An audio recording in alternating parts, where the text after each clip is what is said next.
नाही, पण आवाज गर्जना आली पाहिजे. बरोबर? बोला, जोराला आवाज आला पाहिजे. आपल्याजवळ फक्त काढण्यासाठी आवाज आहे, पैसा आपण स्वतः काढायचा नाही, त्याच्या व्यवस्थेच्या कानाखाली काढायचा. बरोबर आहे का? आपला जो प्रश्न आहे हा प्रश्न आपल्या सर्वांना माहिती आहे. ताई, आम्ही दर महिन्याला पैसे भरले. पहिले 417 भरले दरमहा 1995 मध्ये. 2000 पासून तर पैशांची किंमत खूप होती. 2000 मध्ये 541 14 पासून आम्ही 1250 रुपये भरतो दर महिन्यात.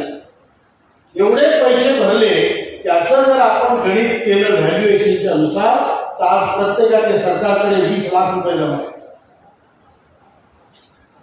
पैशाचं नका म्हणून, कालचं सोनं आज 2.25 लाखावर गेलं. पैशाची व्हॅल्यू कमी जास्त कशामुळे होते, त्याचं व्हॅल्युएशन कसं काढायचं जर पाहिलं तर तुमच्या सगळ्यांच्या सरकारकडे 20 लाख रुपये जमा आहेत. माझे 20 लाख तुमच्याकडे जमा आहेत आणि त्याच्याऐवजी तुम्ही मला 1000 रुपये देता. हा माझ्यावर अन्याय आहे की नाही? अन्याय की नाही? या अन्यायाविरुद्ध आपण उठून उभे राहिलेलो आहे. कोणतंही सरकार आली गेली, व्यवस्था परिवर्तनाचा मुद्दा आहे.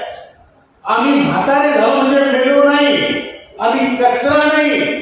आम्हाला कोणी आमची मुलं असो किंवा आमचं सरकार असो, कचरा पेटीत आम्हाला टाकू शकत नाही. हे आम्हाला सिद्ध करायचं. आम्हाला सिद्ध करायचं की आमचा आवाज आहे. आम्हाला सिद्ध करायचं की आमचा हक्क आम्ही मिळवून घेऊ शकतो. अरे असा कसा देणार नाही? घेतल्याशिवाय राहणार नाही, ही हिंमत आपल्याला ठेवायची. आज अमरावतीत तुम्ही एवढी लोक जमली, तुम्हाला सांगतो, तुम्ही एवढेच नाहीये, संपूर्ण देश आज ज्येष्ठ नागरिक जागृत झाला. मला एक सुप्रीम कोर्टाचे वकील भेटले, त्यांचं नाव होतं मुकेश जिंगियानी. त्यांनी मला दिल्लीला भेटले ते, आणि ते म्हणाले, राऊत साहेब, माझी खूप दिवसाची तुम्हाला भेटायची इच्छा होती. 86 वर्षाचे माणसं, तुमचं गोरेपान काहीतरी, त्यांचे केस पांढरे वगैरे, आणि खूप चांगला माणूस. म्हटलं, मला कशाला भेटायची इच्छा? तुमची संघटनेबद्दल आम्ही ऐकतो, पाहतो, सोशल मीडियावर पाहतो. त्यांनी सांगितलं, तुम्हाला माहिती आहे का, तुमची संघटना जगातली ज्येष्ठ नागरिकांची सगळ्यात मोठी संघटना. तुम्ही एकटे आहे का? एकटे आहे का? एकटेच आहे. तिथं बायका सोबत आलेल्या असतात. बरोबर आहे की नाही? त्यांचं ऐकतात. हातवर 4 लोकांच्या बायका त्यांचं ऐकतात. पुढच्या वेळेस येताना त्या 4 बायका तरी वाटल्या पाहिजे. बरोबर आहे? आणि ज्यांच्या ऐकत नाही त्यांच्यासाठी आपल्याजवळ थांबून आहे. तिला सांगा बायकोला, ते राऊत साहेब म्हणत होते, बायको सोबत पाहिजे. तू एकटी का दुसरं एकटी? तुम्हाला सांगतो, बायका, तुमची बायको तुम्हाला सोडणार, ती आल्याशिवाय राहणारच नाही. बरोबर आहे का? बरोबर आहे का? हे आपल्याला करायचं, संख्या वाढवायची, आणि आपल्यासाठी दुसरं कोणी काही करणार नाही, व आपल्यालाच करणार. आमच्या पुसलकर साहेबांनी बरोबर सांगितलं, आमदार खासदाराच्या पेन्शनी वाढतात, 2दारी 4दारी 4 पेन्शनी वाढतात. पण आपल्याला आपलं मिळवणं आहे. आपली पेन्शन वाढवायला फक्त आपणच कारणीभूत करणार, बाकी कोणाला तुमच्याशी काही घेणं नाही. स्वतःच्या शिंगानं माती उकरावं ते भाऊ. बरोबर आहे का? आणि ती माती आपण उकरणार आहे. जसं अंगावर येईल तसं शिंगावर घेणार आहे. व्यवस्था असो, सरकार असो, ती काही असो, ज्येष्ठ नागरिकांचा या देशात मान सन्मान ठेवला झाला पाहिजे, यासाठी आपण प्रयत्न करतो. इलेक्शन येतं, आम्हाला ओलांडून जातात, कोणी विचारत नाही तुम्हाला, करू नाही, कारण 3 ते 5 घेणे नसतात. बरोबर आहे? आणि म्हाताऱ्या लोकांच्या लाखाने तरी पाया पडत नाही. ही परिस्थिती आहे. आपण ही परिस्थिती बदलवणार आहे, आणि ती अशी की तुमच्या वार्डात असो, का शहरात असो, का आमदारात असो, का खासदार, तुमचं दर्शन घेऊन घेतल्याशिवाय तो माणूस निवडून नाही आला पाहिजे. बरोबर आहे? एवढा मोठा आशीर्वादाचा आणि शापाचा अधिकार आपण जवळ बाळगायचा आहे. त्यासाठी आपण संघटित होतो. बरोबर आहे का तुम्ही? बोला. करायचं आहे त्यासाठी हे संघटन. आज आपल्या पेन्शनचा लढा कोकणकर दादांनी सांगितल्याप्रमाणे अगदी शेवटच्या टप्प्यात येऊन ठेपलेला आहे आणि पुढच्या येत्या 1-2 महिन्यात आपल्या पेन्शनचं काम होईल हे निश्चित आहे. तसे संकेत आहे. आता संकेत काय? जी बीजेपी 3,000 BMS बीजेपीचा कामगार पक्ष 3,000 रुपये मागत होते. त्यांना आपण शिव्या घातल्या. मी स्वतः बोललो त्यांच्याशी की हे बरोबर नाही. अरे तुम्ही लोकांना मातीत का घालता? तो पैसा काय तुमच्या बापाचा आहे? तो आमच्या बापाचा नाही, आमचा पैसा आहे. बरोबर आहे. जर सरकार आणि पंतप्रधान आम्हाला वचन देतात की हे झालं पाहिजे, 7,500 मागे भत्ता मिळाला पाहिजे. अर्थमंत्री म्हणतात BMSच्या बापाला काय झालं? त्यांनी 3,000 म्हटलं. आता त्यांनी 7,500 महागाई भत्ता म्हणायला सुरुवात केली. कारण कुठून तरी त्यांनी तो वास काढला. बरोबर आहे. आणि ते काढलं. आता आम्ही आंदोलन करणार म्हणतात 7,500 महागाई भत्ता. म्हणजे त्यांना काय करायचं? हाड्या बसायची, डाग तुटायची, असं सारखे करायचं. करू नये. आपल्याला लवकरच बोलवण्यात येईल. आपलं काम होणार म्हणजे होणार, 100% होणार, लवकर होणार. पण केवळ मागून काहीच मिळत नाही. संघर्षाशिवाय आपल्याला इलाज नाही. गरीब माणसाला बाबासाहेब आंबेडकरांनी एक चांगली शिकवण देऊन दिली. शिका, संघटित व्हा, संघर्ष करा. ते केवळ दलितासाठी नाही. आपण तर महादलित आहे, बदललेली आहे. 36,60,000 लोकांना 1,000च्या खाली पेन्शन. 36,60,000 आणि यांच्या पेन्शनच्या तिजोरीत आज 12 लाख करोडच्या वर पैसा आहे. केवळ पेन्शन भंडार. आम्ही तिथे जाऊन प्रेझेंटेशन दिले. त्या प्रेझेंटेशनमध्ये त्यांचे ॲन्युअल रिपोर्ट वाचून त्याचा अभ्यास करून RTIनी माहिती काढून आणि त्यांच्यासमोर पॉवर पॉईंट प्रेझेंटेशन दिले. त्यांना सांगितलं तुमच्या पेन्शन भंडार एवढा पैसा आहे. तुम्हाला दरवर्षी 7.5 कोटी लोक अंशदान करतात. त्याचे तुम्हाला इतके पैसे येतात आणि या दोन्ही पैशाचं मिळून तुम्हाला इतकं व्याज येतं आणि त्या व्याजाचा तुम्ही 1/5 फक्त पेन्शनमध्ये वाटता. मग तुम्ही काय फंड फुगवण्यासाठी बसले का? दुर्दैवाची गोष्ट अशी आहे की ते 43 लोक CBTच्या कमिटीत आहेत. त्याचे अध्यक्ष मंत्री असतात, त्याचे जे सचिव आहेत ते EPFO असतो आणि बाकी जे मेंबर्स आहेत त्या 10 कामगारांचे रिप्रेझेंटेटिव्ह आहेत. 3 इंटर, 3 BMS, 3 कम्युनिस्ट C2 वगैरे आणि 1 HMS. हे 10 लोक तुमचे कामगारांचे आपले रिप्रेझेंटेटिव्ह तिथे असून तिथे ते काही करत नाही. चहा बिस्किटं खात असतील किंवा पाकिटं घेत असतील.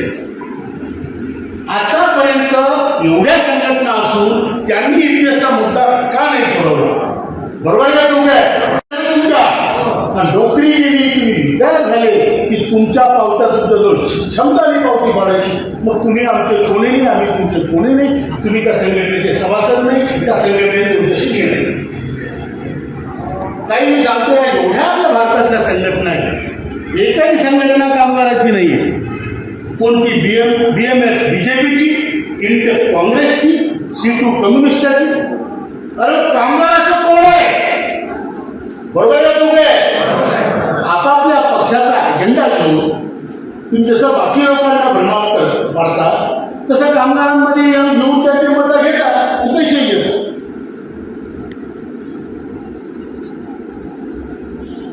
म्हणून आपल्याला आपला स्वतःचा अभिमान जर जपायचा असेल, आपलं अस्तित्व आपल्या घरात टिकवायचं असेल, आपल्या समाजात टिकवायचं असेल तर या संघटनेशिवाय आपल्याला कोणालाही पर्याय नाही. आज काय हा केवळ पैशाचा लढा नाही आहे. मी तुम्हाला सांगतो, हा लढा आमच्या अस्तित्वाचा स्वाभिमानाचा आहे. आज 50,000 रुपये जो माणूस घरात पगार घेऊन येत होता, त्याच्या घरात त्याला पहिले वरण भात, तुपाची डाळ, पहिलं जेवण कारभारी, घराला कारभारी राहिली नाही, त्या घराचं पितृत्व होता, दातृत्व होता, कर्तृत्व होतं. आज त्या माणसाला 1000 रुपये तुम्ही देता, त्या माणसाला त्या घरात तुम्ही बाबा म्हणायला तयार नाही. त्या सुनेला समोर भांडं आपटलं, ताट आपटलं, ते म्हणायची हिंमत नाही की सुनबाई हे घर माझं आहे, नाही म्हणायची हिंमत. बरोबर आहे का? बोला. स्वतःच्या घरात स्वतःच्या अवलादी समोर जर आम्हाला रोज अपमानित व्हावं लागत असेल तर अशा सिस्टमचा धिक्कार करून एकत्र येऊन आमचं स्वाभिमान मिळवून पण करू. बरोबर आहे का?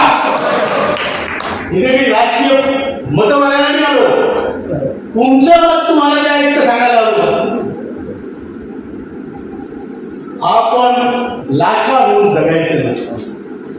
आज आमची किंमत पूर्ण घर झाडून घेतल्यावर तो झाडून दरवाजाच्या मागे उलटा ठेवला, ही किंमत आहे. पोत्रा करून घेतला, चाकला निचडून त्या तारावर टाकला, ही किंमत आहे. वरून पुढे माझ्या पोत्रा इथे चांगला दिसत नाही, वृद्धाश्रमात पाठवा म्हणतात. बरोबर आहे. आम्ही आदरणीय निर्मला सीतारामनजींना 3 वेळा आपल्या बैठकीत आहे. त्यांना आपण सांगितलं की मॅडम, त्यांनी ते म्हणाले आम्ही सरकारी लोकांना पेन्शन देतो, त्यांना 18.5% UPS आम्ही टाकतो, कारण ते आमचा सरकारचे एम्प्लॉईज. मग त्यांना आपण म्हटलं श्रमयोगी मानधन योजनेमध्ये तुम्ही 100% अनुदान देता, मी 100 भरले की सरकार 100 भरतं, ते कशाचं भरोसा? तुम्ही हे फुकट वाटता. अमुक बहीण, लाडकी बहीण, लाडका भाऊ, ज्याचं काम पडलं तो लाड. बरोबर आहे. हे सगळं करता आणि आमचे पैसे असून आम्हाला घडवता, आम्हाला फक्त 1.16 देता, ते फक्त ॲडमिनिस्ट्रेटिव्ह एक्सपेंडिचरसाठी आहे. मग आम्ही का तुमचे सावत्र लागतो का? मॅडम, हम आपके सौतेले लगते हैं क्या? हम भारत माता के सौतेले पुत्र आहे क्या? हे आम्ही त्यांना विचारलं आणि त्यांना आम्ही इलाज सांगितलं. प्रत्येक वेळेस आम्ही प्रॉब्लेम घेऊन जात नाही, एवढं असा कसा देतो हे म्हणत नाही. आम्ही एक प्रॉब्लेम घेऊन गेलो, 4 सोल्युशन घेऊन जातो. पैसा कसा उभा करायचा आम्ही सांगतो. आम्ही निर्मलाजींना म्हटलं हम पढ़ाते हैं पैसा, इसको दुनिया का विश्व का सबसे नंबर 1 फंड बनाएंगे. बोले आप क्या दे सकते हैं? हम, अरे हा फंड दिला तुम्ही, तुम्हाला कुणी दिला? आपण दिला. बरोबर आहे का? बोला. सावकाराला मागताना आपलेच पैसे असल्यावर लाज नाही वाटायला पाहिजे. बरोबर आहे? बरोबर आहे का? ते आपण केलं, त्यांना सांगितलं, त्यांनी मान्य केलं. पहिले भारत सरकार काही द्यायला तयार नव्हती, आता त्यांनी म्हटलं हम आपको मदत करेल. फार मोठी गोष्ट झालेली आहे. आपण श्रममंत्री 4 बदलले, 4ही श्रममंत्र्यांपुढे आम्ही कमीत कमी 50-60 वेळ भेटलो असतो, पॉवर पॉईंट प्रेझेंटेशन केले असेल. त्याच्यानंतर आपण पंतप्रधानांना 2 वेळ भेटलो, त्यांनी पूर्ण ऐकून घेतलं. त्यांनी सांगितलं डॉक्टर जितेंद्र सिंह जी ये लिख लो, ये करना है. दूसरा सांग बैठो सर ये हुआ नहीं, बोले इसमें टाइम लगता है, फाइलें है, मुँह होती है, ब्यूरोक्रेसी जब होती है, वो मेरे पास ही आएगा, मैं करूँगा काम, आपको मैं करूँगा. त्यानंतर ही झाली पॉलिटिकल मीटिंग. पण आपण ब्युरोक्रेसीमध्ये कॅबिनेट सेक्रेटरी भारताचा सगळ्यात मोठा, त्याच्यासमोर प्रेझेंटेशन झालं, ते ॲग्री झाले. फायनान्स सेक्रेटरी, एक्सपेंडिचर सेक्रेटरी, ज्याच्या हाती भारताच्या तिजोऱ्या आहे, आता 5 फेब्रुवारीला त्यांनी स्वतः बोलवलं. आणि आपण आवाज केला की बजेटमध्ये आमचं का काय नाही, बोलणं कसं नाही आमच्याबद्दल. तर त्यांनी बोलावून घेतलं, सांगितलं तुमचा विषय मला समजून घेऊया, मी करतो. प्रत्येक स्तरावर नॅशनल एज्युकेशन कमिटी, राष्ट्रीय संघर्ष समितीने आवाज उठवलेला आहे. आणि तिथे मला म्हणा, आपल्या नेते लोकांना म्हणा, का बोलवतात? कारण तुम्ही पाठीशी, नाही तर आम्हाला कोण ओळखतो? बरोबर आहे का? सामान्य माणसं आम्ही आमच्या बुलढाण्यात, तुम्ही तुमच्या अमरावतीत. पण हे एकत्र झाल्याशिवाय आपल्याला कोणी ओळखणार नाही, हे लक्षात ठेवा. तुमचा जेव्हा दबदबा वाढेल तेव्हा तुमचा पोरगा मी तुम्हाला बाप म्हणेल. जेव्हा तुम्हाला 10,000 मिळतील महिन्याला, तेव्हा तो पोरगा महिनाभर तो तुम्हाला बाबा म्हणाल, फायदा पण माहीत नाही. शेवटचे 3 दिवस पाय नक्की लावतात. म्हातारीची पेन्शन आहे म्हणत 3 दिवसात, बरोबर आहे की? त्यामुळं आपल्याला सगळ्यांना जागरूक होणं आवश्यक आहे. आपल्याला सडत सडत मरायचं नाहीये, आपल्याला लढत लढत मरायचं आहे, बरोबर आहे? मी तर म्हणतो लढत लढतही मरायची गरज नाही, जिंकू आणि मग स्वाभिमानानं मरू. मरू तेव्हा आपण शाप देऊन नाही मरायचं, मरू तेव्हा आपण चांगल्या मतानं मरू, बरोबर आहे का? मरण कोणाला घेऊ आहे सगळ्यांना मरण, मग ते मरताना बी आपण चांगल्या पद्धतीनं मरू, याची ही व्यवस्था आहे. आणि ही संघटना ती संघटना अरे बाबा, तुम्ही 1000 संघटना काढूनही फायदा नाही, तुम्ही एकत्र येऊन फायदा आहे. आम्ही कोणा नाव ठेवलं नाही, पण अमरावतीकरांनी एकत्र काम करावं ही आमची मनापासून इच्छा आहे. अमरावतीकरांनाच का भारताला एकत्र येऊन काम करा, भारताने एकत्र येऊन काम करा. आतापर्यंत काय हा या जातीचा त्या जातीचा त्या धर्माचा, आमचा नातं आमचं ना धर्माचं ना जातीचं, कर्माचं नातं एवढं, कामगाराचं नातं कर्माचं नातं. आणि कर्म करून आपल्या ताईने सांगितलं तसं आमच्या घामाचे दाम घेतल्याशिवाय आम्ही मरणार नाही. आणि म्हणून आपण आंदोलन ठेवलंय, कारण उतारा लावल्याशिवाय दगड उचलला जातो का? सांगा भाऊ, चर्चा चालू आहेत आपल्या, पण इकडून उतारा लावावं लागतं, म्हणून आंदोलन. त्यासाठी तुम्हाला यायचं, बरोबर आहे का? आवाज काढा, बरोबर आहे का? जोश पाहिजे, जोश. वातावरण झालं होतं निरोप. आणि म्हणून आपल्याला मोठं आंदोलन 9, 10, 11 तारखेला दिल्लीला जंतर मंतरवर घ्यायचं आहे. आणि त्यासाठी अवतरण द्यायला मी आलो, मुळं द्यायला, बरोबर आहे का? यायचं आणि स्वतः स्वतःच्या बायकोला आणा. तुम्ही नाही केली तर ते मथुरा काशीगिरी दाखवा. आता लोक काय मी कामच केले नाही, पाहू द्या, एवढंच बोलतो. आणि त्यासाठी 7,500 मागे त्याची आपली मागणी आहे. याचा अर्थ असा होतो, ज्या माणसाला 1 रुपया जरी पेन्शन आहे त्याला 7,500 मागे भत्ता मिळाला. दुसरी मागणी, पती पत्नीला मेडिकल फॅसिलिटी. तर आम्ही मंत्र्याशी जेव्हा भेटलो, मनसुखभाई माननीयांची, चांगले मंत्री आहेत, चांगले माणसं आहेत, समजून घेणारे आहेत, ते म्हणाले आयुष्यमान भारत में हम आपको जोड़ देंगे. मतलब सर वो 70 साल के बाद तो जोड़ेंगे, ये कामगार है, इसको तो गन्ने जैसा जूस निकाला इसका, बरोबर आहे? आणि ते चिपाड 70 पर्यंत जगत नाही म्हणून आम्हाला 58 वर्षापासून मेडिकल फॅसिलिटी पाहिजे, पती पत्नीला मोफत. ते त्यांनी तत्वतः मान्य केलं. स्टेट इन्शुरन्स की हेल्थ इन्शुरन्स की काय असेल त्यामध्ये पहिले 12 वर्ष, आयुष्यमान भारतमध्ये 70 पासून जेवढं आयुष्य होईल तेवढे वर्ष, बरोबर आहे? हे तत्वतः मान्यता झालेली आहे. आता ती मान्यता होणे, अंमलात येणे, यासाठी आपल्याला जागरूक राहणं आहे, आंदोलन निश्चित ठेवणं आहे, सगळ्यांनी मिळून एकत्र काम करणं आहे. तिसरी मागणी आपली हायर पेन्शन. सुप्रीम कोर्टाचा जो निर्णय आहे, आज जे काही हायर पेन्शनचे बरेच लोक असतील त्यांना सांगू इच्छितो, तुमचा प्रश्न मागे टाकलेला नाही आहे. ही नॅशनल एज्युकेशन कमिटी जोपर्यंत तुमचा हक्क हायर पेन्शनचा तुम्हाला मिळत नाही, जर तुम्हाला घ्यायचा असेल पैसे भरून, तोपर्यंत आम्ही लढत राहणार.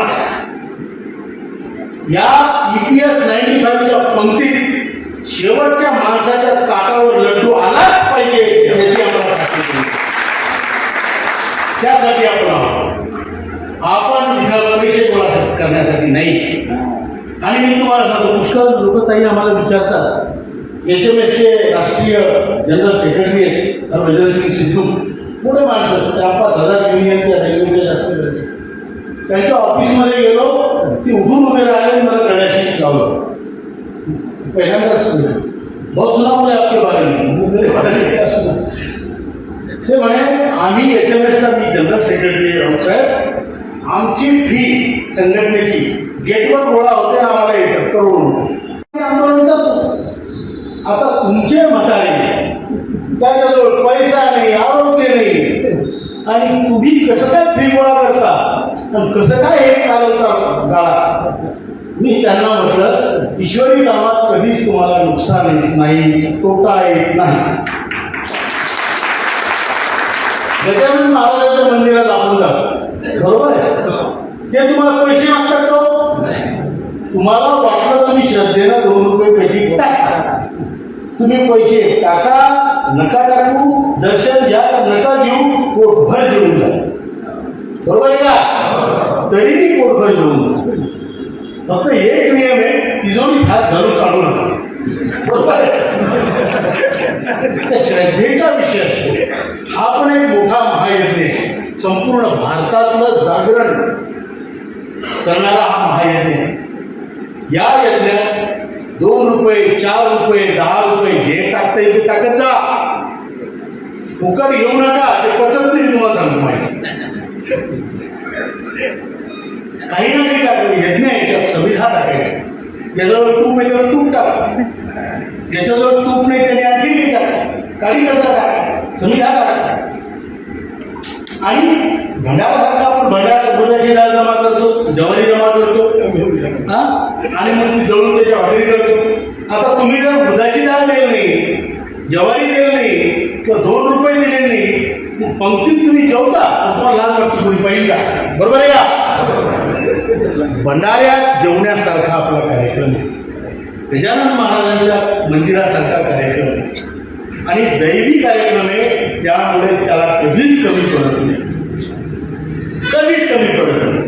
आणि जो देणारा आहे त्याच्याजवळ पटीनं वापस येईल, तो 100% सांगतो, मला अनुभव आहे. त्यामुळं आपण कोणाला जबरदस्ती मागत नाही. तशी म्हणायला आपली वर्षाला 120 रुपये फी, म्हणजे 10 रुपये नाही. म्हणजे असं समजा बाबा राऊत साहेब अमरावतीच्या स्टँडवर भेटले, त्याला 1 कट चहा पाजला महिन्यात, बरोबर आहे की नाही. तेवढं पुण्य घ्या, आणि नसेल घेतलं तरी फुकट आहे. आम्ही तुम्हाला घेऊन सांगतो, 1 पैसा दिला नाही तरी सुद्धा तुमची पेन्शन वाढणार, बरोबर आहे. म्हणून हे जे संघटन आहे हे आपण एक आपल्याला कोणी नोकरीवर ठेवलं का, पगारी नोकरी काय करायला, कोणा पार्टी पक्षाला कामाला इथं लीडर म्हणून पाठवलं का नाही. आपण हा संकल्पाचा धागा बांधलेला आहे की हे काम करणार म्हणजे करणार, या मार्गात न आलं तरी चालेल, हे काम 100% होणार. त्यासाठी आपण सगळ्यांनी एकत्र आहे. एक माणूस काही करू शकतो. अशोक राऊतची संघटना नाही, यांची पण संघटना नाही, ही देशातल्या प्रत्येक ज्येष्ठ नागरिकाची संघटना, त्याच्या स्वाभिमानासाठी त्याला उठून उभं करण्याचा हा प्रयत्न आहे. आपलं एकच म्हणणं आहे, हतोवा प्राप्तसी स्वर्गम चित्वा वा मोक्षसे महिम तस्मात् उत्तिष्ठ कौंतेय युद्धाय उत्कनिष्ठ. म्हणजे तू जर लढाईत मेला तर स्वर्ग प्राप्त होईल, कितीच असलो. तू जर लढाईत जिंकला तर तुला पृथ्वीचं राज्य मिळेल. आता पृथ्वीचं राज्य निघा 1000 रुपये मिळतील सगळं, बरोबर आहे, बरोबर आहे का, बोला. आणि म्हणून उठून उभा राहा, युद्धाचा निश्चय कर, युद्ध कर. यासाठी आपण इथे जमलेलो. एवढंच बोलतो. आणि तुम्हाला माहिती नसेल म्हणून सांगतो, बुलढाण्यामध्ये जिथे आपलं NSCचं हेडक्वार्टर आहे, तिथे आज 7 वर्ष पूर्ण झाले. दिवस रात्र साखळी उपोषण चालू, दिवस रात्र रोज निवेदन प्रधानमंत्री, फायनान्स मिनिस्टर, लेबर मिनिस्टर आणि CPF यांना रोज निवेदन जातो. रोज शनिवार रविवारचं निवेदन, सोमवारी 3 निवेदन जातं. तुमचे लोक तुमच्यासाठी बसले. एवढ्या मोठ्या अमरावतीत आपण एक हॉल भरू शकत नाही, बरोबर आहे का, बरोबर आहे का. ही भूमी अंबाबाईची, ही भूमी गाडगे महाराजांची, तुकडोजी महाराजांची, ही श्रीकृष्णाचं शासन आहे, बरोबर आहे ना, बरोबर आहे का. आणखी काय पाहिजे, देवाला याची मुलगी असं वाटत. बरोबर आहे. म्हणून इच्छा लोकांनी जास्तीत जास्त संख्येने भाषण ऐकावं. बरोबर आहे. बरोबर आहे का? सांगितलं असं समजावं द्या महिला बसलेल्या दादासाहेब कापडे भाषणच नसतो. तर ते सांगतो की इतकं हे नाही. ते म्हणाले एक मला मवाळवादी भेटला. त्यावेळी जहाज आणि मवाळ असेल समजलं का? हो बोला. हो कहाणी सांगतो. हुंकाराला त्या बायची बरोबर आहे का? ते म्हणे मवाळवादी भेटला. तो बायकोबरोबर चालला होता. त्याच्या हातात छत्री होती. तिकडून एक इंग्रज आला. तो म्हणे छत्री द्या तुम्ही बायको मला दे ऊन नाही पडलं पाहिजे. तो म्हणे मी इंग्रजाला फसवलं. म्हणजे कसं? म्हणजे तो काही करत असताना हळून छत्री बाजूला करायचं हे काही फसवलं. त्याच्यावर ऊन पडून जायचं म्हणून. असे मवाळवादी आपल्याला व्हायचं नाही. आपला अधिकार आहे, आपला हक्क आहे तो घ्यायचा.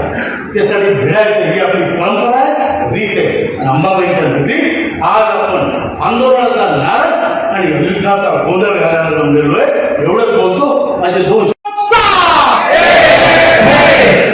हा तुटला तर मेडिकल फॅसिलिटी मिळणार आहे दाखवून मिळणार.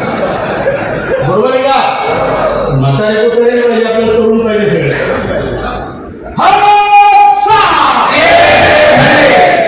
ज्येष्ठ भारत श्रेष्ठ भारत. आपला देश जगातला सगळ्यात ज्येष्ठ आणि श्रेष्ठ देश याचा आपल्याला अभिमान आहे.